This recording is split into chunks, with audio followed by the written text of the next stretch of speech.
ఏంటే దారి తప్పొస్తున్నావా? లేదు, దారినే వస్తున్నా అత్తయ్య. నీ దారి రహదారి కదే. నిజానికి అది రజనీకాంత్ అత్తయ్య. సరే ఏంటి ఎలా వచ్చా? మీ అబ్బాయి నా మాట వినడం లేదు. మరి చెవుడు ఆటకు చూసిపోయావా? ఆయన చెప్తే వింటాడా అత్తయ్య? ఏంటే జోకా? స్టార్ట్ చేసింది నువ్వేగా. అయితే ఇప్పుడు ఏం చేద్దాం? త్వరగా ఫినిష్ చేద్దాం. సరే ఏంటో చెప్పు. మీ అబ్బాయికి భయం చెప్పాలి. అయితే అరబ్ సినిమా చూసిపోయావా? పాప మా ఆయన భయపడతాడు అత్తయ్య.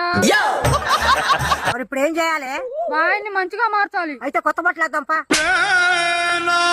నేను కూడా వేసుకుంటా అత్తయ్య. అలాగదే ఇప్పుడు మీ ఆయన ఏమన్నా ప్లేట్ మార్చాడా?